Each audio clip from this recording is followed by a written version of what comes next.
आप लोगों को वर्ब सिखाया है, अभी मैं आप लोगों को उसके 2 काइंड्स ऑफ वर्ब सिखाऊंगी। Kinds of verbs, okay. Previous में मैंने आपको ये सिखाया, ही इज वॉकिंग, एग्जाम्पल पे, ओके। ये अपना मेन तो वर्ब है, वॉक तो वर्ब आता है, तो ये क्या है हमारा मेन वर्ब। मेन वर्ब बोल सकते या तो प्रिंसिपल, ओके,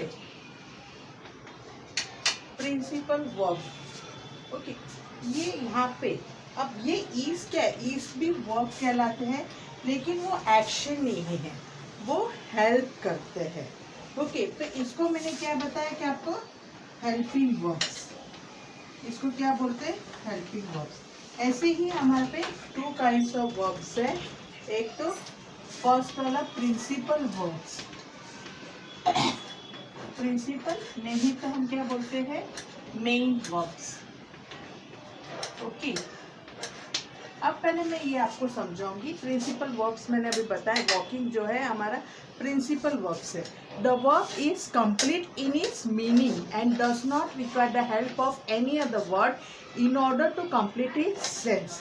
प्रिंसिपल वर्ब ऐसा है, अभी मैंने यहाँ पे लिखा है दूसरा example, Mohan writes a letter, Mohan writes a letter, okay. इसमें राइट्स है हमारा वर्ब, राइट्स जो वर्ब है, ओके। ये सेंटेंस में वर्ब जो दिया है मैंने राइट्स, ओके। यहाँ पे हमारा सेंटेंस मीनिंगफुल बन गया है, उसमें और कोई हेल्पिंग वर्ड हमें नहीं चाहिए, okay. Does not require any help, the help of any word in order to complete its sense, it's already, so this is the main verbs only we needed, that is known as the principal verbs. Principal verbs यानी the verb which is complete in its meaning and does not require the help of any other word, कोई help, कोई word की help की जरूरत नहीं पड़ी, उसको बोलते हैं प्रिंसिपल वर्ब्स, ओके। अभी आपको ये समझ में आ गया। अब प्रिंसिपल वर्ब्स में 2 चीज है, 2 टाइप्स आ गए, उसमें ट्रांजिटिव टाइप्स या इनट्रांजिटिव टाइप्स है। अभी प्रिंसिपल में भी अंदर जो है ट्रांजिटिव है, ट्रांजिटिव वर्ब है और इनट्रांजिटिव वर्ब है,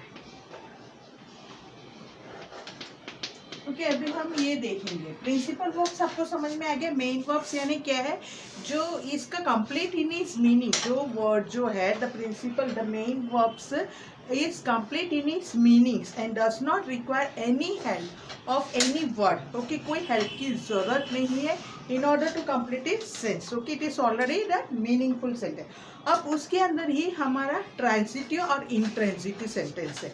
अब ट्रांजिटिव सेंटेंस के लिए हम देखते हैं, अभी यहाँ पे लिखा हुआ है एग्जाम्पल, रोहन इज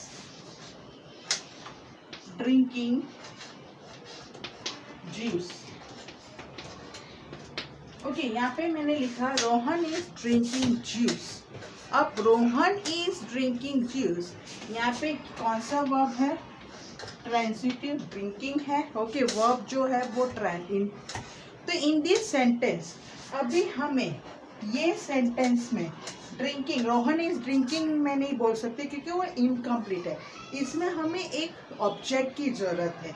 तो इसमें ऑब्जेक्ट क्या है, जूस, जूस क्या हुआ, ऑब्जेक्ट हुआ, और ये क्या हुआ, वर्ब हुआ, main verb, okay. Main verb के साथ मैंने ऑब्जेक्ट को भी लिया है, वो उसको बोलते हैं transitive verb. Transitive means a verb which requires an object to complete its sense, जो ऑब्जेक्ट की जरूरत है। यहाँ पे मैंने लिखा Rohan is drinking juice, drinking खाली मैंने लिखा, उसमें मेरे को बताना पड़ता या रोहन इज ड्रिंकिंग टी और जूस और वाटर, वो ऑब्जेक्ट की जरूरत पड़ी है, उसको बोलते हैं ट्रांजिटिव। और ट्रांजिटिव का मीनिंग ये है which requires an object, a verb which requires an object to complete its meaning, okay, to complete its sense, that is called the transitive verb. आपको समझ में आ गया। इसमें हमारा पास क्या है, ये नाउन है रोहन, इज हेल्पिंग वर्ब्स आ गया, ड्रिंकिंग मेन वर्ब्स हो गया, और उसके बाद क्या आया, ऑब्जेक्ट आया। अब मैं दूसरा भी बताती हूँ जहाँ विदाउट हेल्पिंग वर्ब के अलावा भी मैं आपको ये ट्रांजिटिव ऑब्जेक्ट बता सकते। The postman delivers the letter, the postman delivers the letter. Okay, अभी यहाँ पे मैंने ये लिखा द लेटर। ओके, यहाँ मैंने सेंटेंस लिखा the postman delivers the letter. अब यहाँ पे द पोस्टमैन क्या है, सब्जेक्ट है। हम सेंटेंस में क्या बताते हैं, जो नाउन होता है वो सब्जेक्ट कहते हैं। Okay, we have learned in the subject and predicate. तो जो पोस्टमैन वो नाउन होता है, मीन्स सब्जेक्ट है। सेंटेंस के बाद क्या आता है, वर्ब आता है। It is a verb, delivers. और द लेटर, लेटर क्या है, ये क्या है, ऑब्जेक्ट है। Okay, in this sentence we require an object, then only it gives the meaningful sense. Okay, it completes the meaningful sense. अब मैं ये नहीं बोल सकती द पोस्टमैन डिलीवर, क्या डिलीवर किया पोस्टमैन ने। ओके, द लेटर, हमें ये सेंटेंस में ऑब्जेक्ट की जरूरत पड़ी है, उसको बोलते हैं ट्रांजिटिव वर्ब। समझ में आ गया आप लोगों को, ये एक्सप्लेन किया। अब मैं इंट्रांजिटिव वर्ब्स का बताती हूँ। इंट्रांजिटिव वर्ब्स यानी क्या है, इंट्रांजिटिव वर्ब्स यानी जिसकी हमें ऑब्जेक्ट की रिक्वायर नहीं है। अभी मैंने यहाँ लिखा horse needs, dog barks. Okay, अभी यहाँ पे मैंने हॉर्स नीड्स, हॉर्स का साउंड क्या है, हॉर्स क्या करता है, नीस, यानी उसने आवाज की है। The sounds of the animal, horse, neighs. Okay, sound of the dog, dog क्या कैसे साउंड करते हैं, बार्क्स।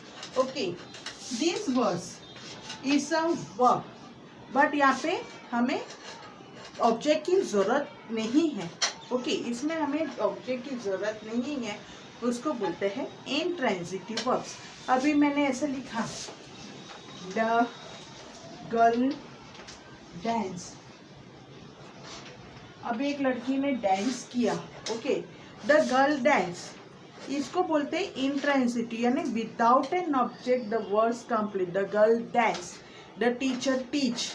ओके, सो उसको बोलते हैं, जब ऑब्जेक्ट की जरूरत नहीं है उसको बोलते हैं इंट्रांजिटिव वर्ब। इंट्रांजिटिव वर्ब्स यानी a verb which does not require any object to complete its sense, without that only the sentence will complete. As for example, the dogs barks, the girls are skipping. Okay, they dance, ये जो words आते हैं उसको intransitive words बोलते हैं। अब मैं आपको वापस एक बार बताते हैं इंट्रांजिटिव और ट्रांजिटिव वर्ब्स क्या है। इंट्रांजिटिव वर्ब्स यानी जो हमें ऑब्जेक्ट की जरूरत है। ओके, और इंट्रांजिटिव यानी ऑब्जेक्ट की हमें जरूरत नहीं है, वो मैंने आपको शॉर्ट में अभी बता दिया। ट्रांजिट यानी ऑब्जेक्ट की जरूरत है और इंट्रांजिट यानी ऑब्जेक्ट की जरूरत नहीं है। ओके, ये समझ में आ गया अभी आप लोगों को। तो मैंने फर्स्ट वाला काइंड्स ऑफ वर्ब्स में फर्स्ट सीखा है प्रिंसिपल और मेन वर्ब, और प्रिंसिपल में दो और वर्ब्स थे जैसे कि ट्रांजिटिव और intransitive verbs. Okay, I have explain that one. Now अभी सेकेंड क्या है, ऑक्सिलरी वर्ब्स, इसको बोलते हैं ऑक्सिलरी वर्ब या तो हेल्पिंग वर्ब्स। ओके, हमें ये वर्ब बोलना नहीं आता ऑक्सिलरी, तो हम उसको बोल सकते हैं हेल्पिंग वर्ब्स। अब हेल्पिंग वर्ब्स मैंने आपको बताया, जैसे कि the boys are playing, the boys are playing. Okay, previous video में मैंने समझाया, यहाँ पे अपना मेन वर्ब होता है, मेन वर्ब आता है, उसको हेल्पिंग के लिए एक वर्ड की जरूरत है। ओके, हेल्पिंग वर्ड्स की जरूरत है, उसको बोलते हैं helping verbs. Okay, this are known as the helping verb. अब ये ऑब्जेक्ट द बॉयज को प्लेइंग, बॉयज प्लेइंग नहीं बोल सकते, वो इनकम्प्लीट सेंस होता है। प्लेइंग को कंप्लीट करने के लिए ही हम ऐसे लिखेंगे the boys are playing, so उसको बोलते हैं means we needs some help. Okay, for that we are saying. Okay, so auxiliary verb is a helping verb. Auxiliary verb बोल सकते हैं या तो हेल्पिंग वर्ब बोल सकते हैं.